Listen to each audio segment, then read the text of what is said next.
भुवनेश्वर चंद्रशेखरपुर नीलकंठेश्वर मंदिर ट्रस्ट गठन को नहीं तुमुल कांड ट्रस्टर परिचालन सदस्य माने मनमानी चलाइथिबा सह विभिन्न समय भक्तों को दुर्व्यवहार करुवा नहीं अभियोग होई आसुथला। तेणु नूतन ट्रस्ट गठन नहीं आज नीलकंठेश्वर मंदिर प्रांगण में बीडीए कॉलोनीवासी ट्रस्ट बोर्डर बैठक बसीथिला।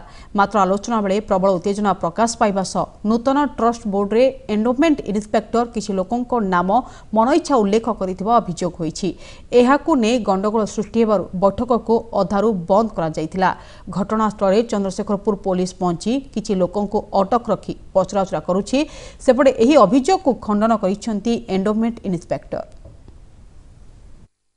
दुनिया विभिन्न प्रकार नोटिस मराऊँ एठी पैसा दियो ना सेठी पैसा दियो ना से पैसा आनिकी एठी ट्रस्टी मानक दियो एमिति सब चली प्लस भजन कीर्तन कला बेले मंडप खोलुना किंतु अलग बेले तांको मन इच्छा बेले मंडप खोलिकी से सब करुँच यही सब विभिन्न प्रकार समस्या देखा कहते मंदिर कॉलोनीवासी नो मंदिरटा आमर आम जगन्नाथ कृपा नीलकंठेश्वर कृपा आम चाहूँ नूतन ट्रस्ट बोर्ड हो आमे भी मु भी से कौन विरोध करूना बर्तमान सुधा नूतन ट्रस्ट बोर्ड भी स्वागत करुच्ची एवं नूतन नूतन लोक आसिक ये नूतन भाव में चलने स्वागत करुच्ची एवं मंदिर केमती उन्नति मंदिर उन्नति हम से प्रचेषा चलाई।